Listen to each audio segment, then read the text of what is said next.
G'day, Mcdaddy, Tubby, camper trailering, and this week we take you to Cheynes Beach Whaling Company, Albany's historic whaling station. Entry to the whaling station is $36 per adult.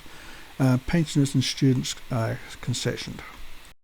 Once in the whaling station, you'll see that there's a cafe to your left, gift shop is centre, and to the right is the Hilda Hotker shell collection.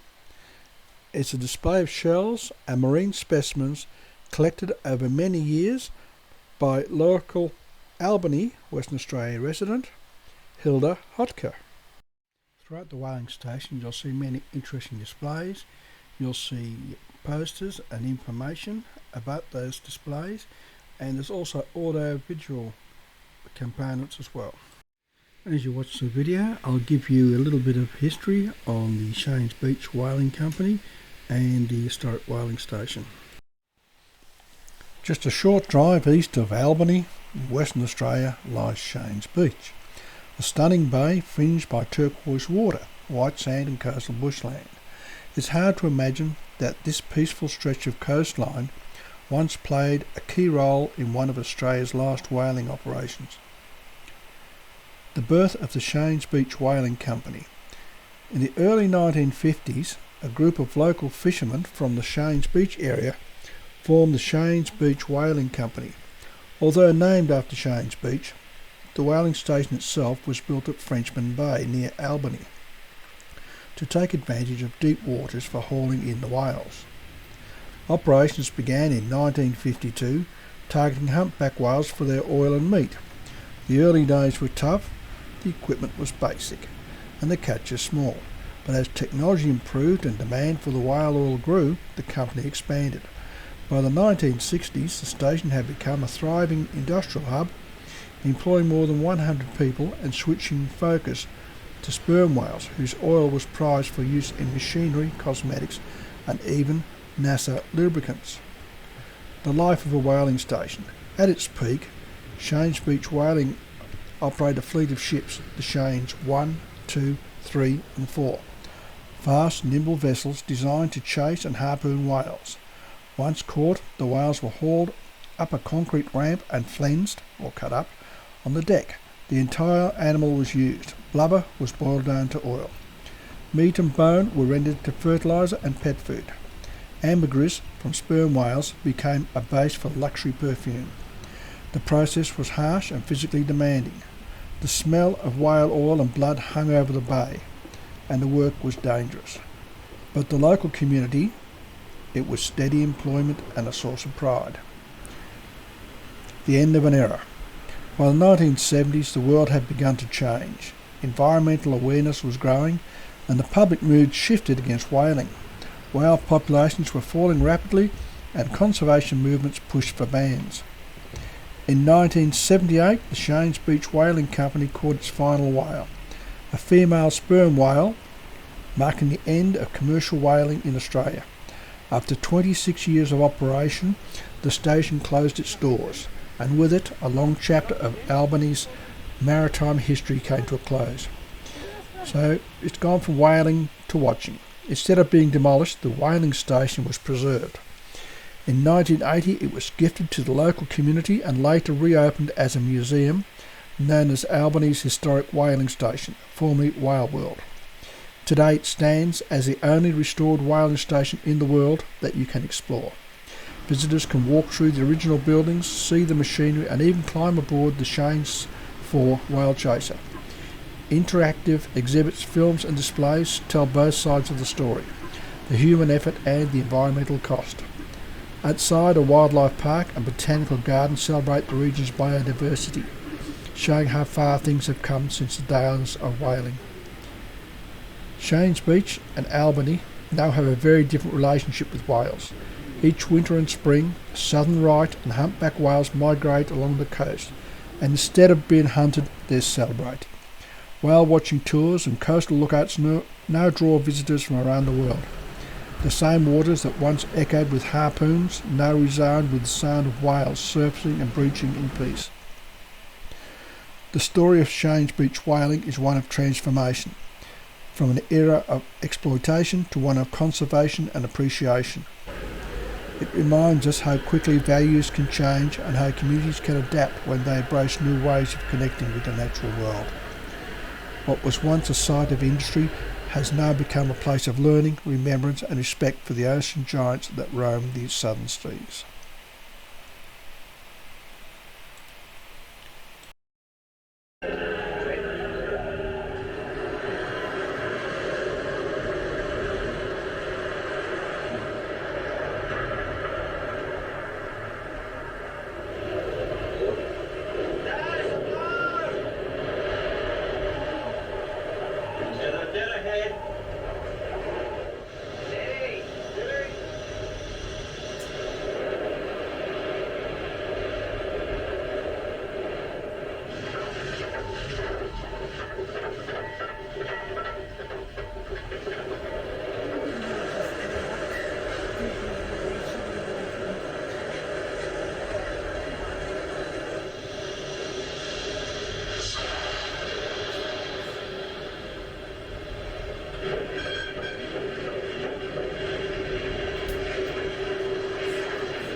Got to jump in, are you? It's like that, isn't it? What a beautiful view, eh?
This company hunted for two different types of whales, humpback whales and sperm whales.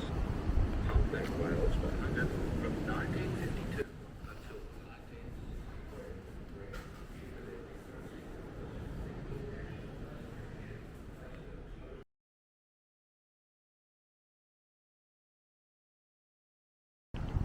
19... From the Cheynes Four to the boiler house.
And now we'll show you a little bit of scrimshaw, or the art thereof.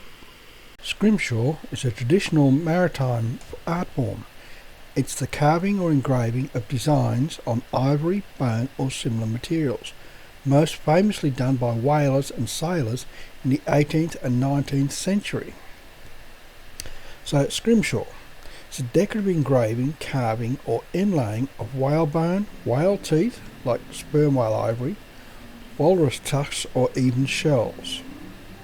After carving, the designs were often rubbed with soot, ink or pigment to make the lines stand out. Scrimshaw began amongst whalers in the early 1800s, especially on long voyages where sailors had lots of idle time. Materials came from whaling byproducts, teeth, jawbones, baleen. Popular motifs included sailing ships, whales and harpoons, loved ones back home, flowers, mermaids and patriotic emblems. There's a couple of types of scrimshaw. There's the engraved scrimshaw, where designs are scratched into the surface and darkened with pigment. You've got the carved scrimshaw, which is 3D items like handles, tools or small figurines. Then you have the inlaid scrimshaw, which is bone or ivory inlaid into wooden objects like boxes or walking sticks. Scrimshaw has a strong link with Albany, Western Australia, and with the Cheynes Beach Whaling Station.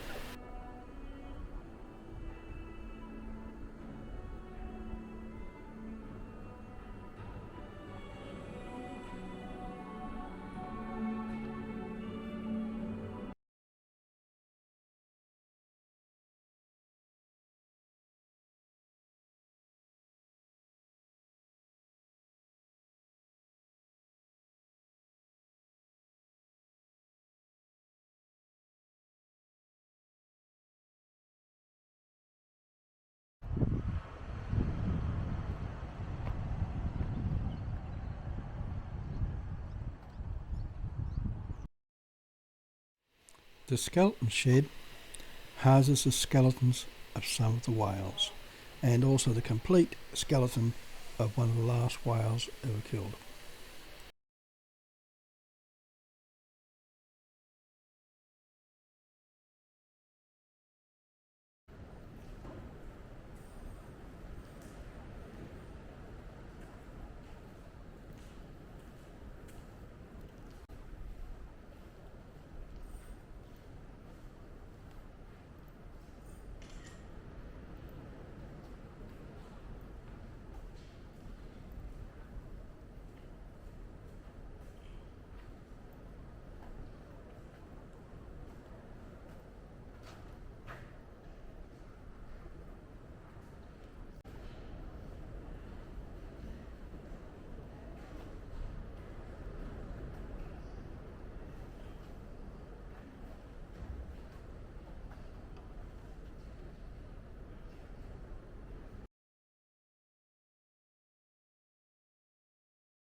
After you've been through the whale station, you may want to stop in, have a cuppa, maybe a scone. Or you may head up to check out Albany and some of its other tourist attractions.